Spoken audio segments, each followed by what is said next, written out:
देवकीनंदन ठाकुर महाराज का जन्म 12 सितंबर 1978 को उत्तर प्रदेश के मथुरा जिले के ओहवा गांव में हुआ था।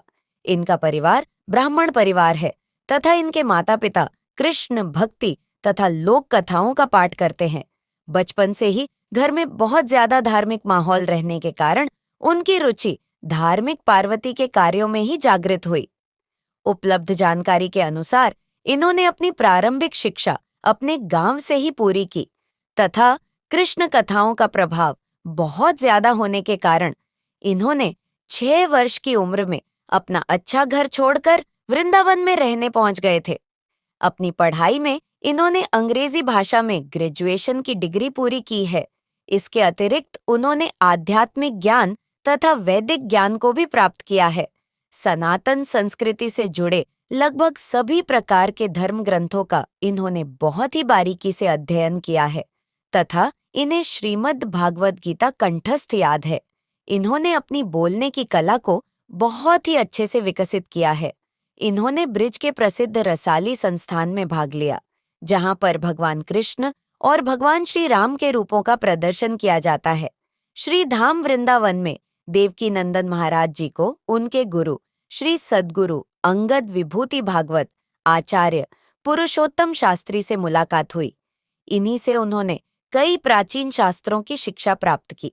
इनके गुरुजी निम्बार्क संप्रदाय से संबंधित है। बचपन से ही धार्मिक गतिविधि और कृष्ण कथाओं में रहने के कारण इनका अंतर्मन भगवान के प्रति समर्पित हो गया। बचपन से ही उन्होंने अपने माता पिता से कृष्ण जी की कथाओं को सुना था। इसका असर इस प्रकार हुआ कि देवकीनंदन ठाकुर जी महाराज वृंदावन आकर कृष्ण लीला मंडली में शामिल हो गए। इस मंडली में कृष्ण की लीलाओं को दिखाया जाता था। कृष्ण लीला में वह इस प्रकार खो जाते थे कि लोगों को उनके अंदर ही कृष्ण देखने लगते थे। यही कारण है कि लोगों ने ठाकुर जी के नाम से भी पुकारते हैं।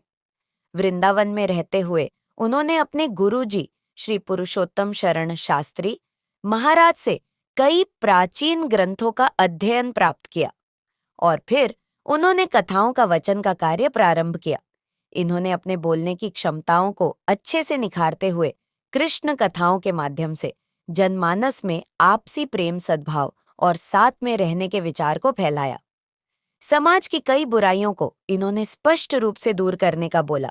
मात्र 13 वर्ष की आयु में श्री देवकीनंदन ठाकुर जी महाराज ने गुरु जी के आशीर्वाद से श्रीमद् भागवत महापुराण को सीख लिया था और वह हर दिन महापुराण के कुछ छंदों का पाठ किया करते थे।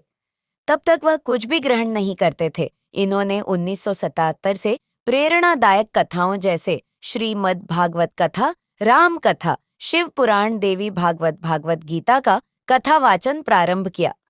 इनकी कथाओं में बहुत ज्यादा भीड़ होती है। लाखों लोग इनकी कथाओं में आते हैं। समाज में बुराइयों को दूर करने का संदेश यह देते हैं। 2001 में इन्होंने पहली बार विदेश में कथा का आयोजन किया। इसके बाद उन्होंने Singapore, Malaysia, Sweden, landmark, Norway में भी अपनी कथाओं का वाचन किया।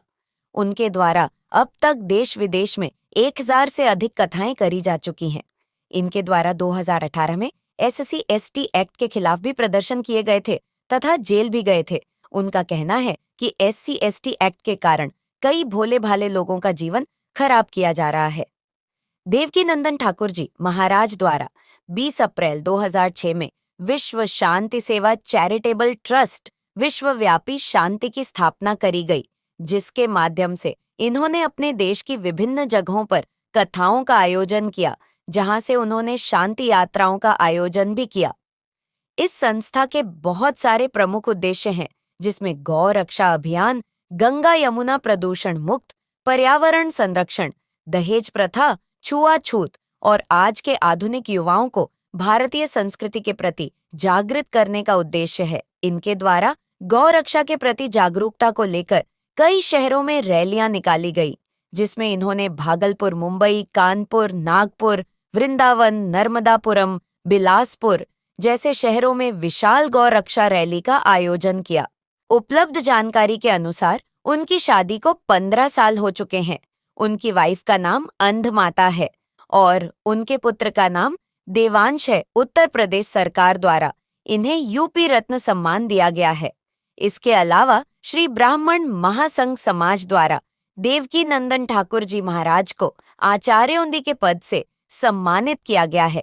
इसके अलावा उन्हें श्री निम्बार्क संप्रदाय के युवराज श्री श्याम शरण देवाचार्य ने कहा कि जिस प्रकार भगवान श्री कृष्ण महाभारत के युद्ध में दुर्योधन के पास शांति संदेश भेजने के लिए शांतिदूत के रूप में गए थे, ठीक उसी प्रकार ठाकुर जी शांतिपूर्ण है, जो अपने आध्यात्मिक ज्ञान तथा प्रवचन भागवत कथाओं के माध्यम से दुनिया में शांति स्थापित करने के लिए मेहनत कर रहे हैं और इन्हें शानिदित के पद से सम्मानित किया है। वर्तमान समय में देवकी नंदन ठाकुर जी महाराज बहुत ही लोकप्रिय कथावाचक बन चुके हैं। उनकी भागवत कथा, कृष्ण कथा, राम कथा तथा प्राचीन ग्रंथों की कथाओं में लाखों लोग शामिल होते हैं।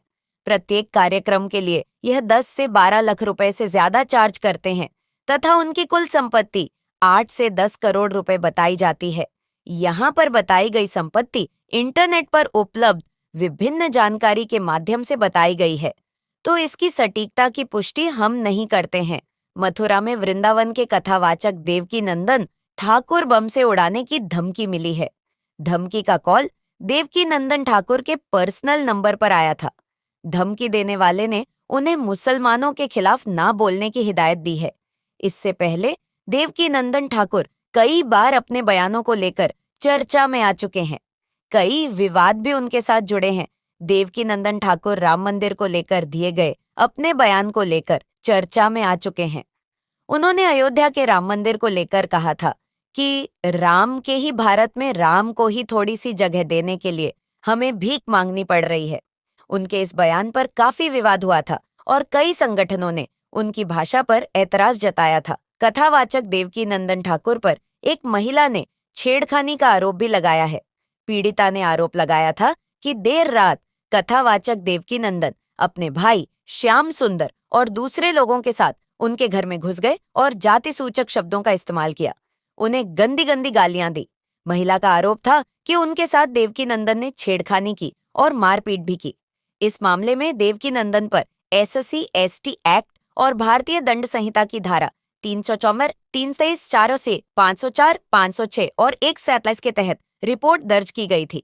भीम आर्मी को धमकी देकर चर्चा में आए थे देवकी नंदन ठाकुर। इससे पहले SC/ST का विरोध कर सुर्खियों में आए थे। देवकी नंदन ने उस वक्त भीम आर्मी पर यह आरोप लगाया था कि उन्हें भीम आर्मी की तरफ से जान से मारने की धमकी मिली है।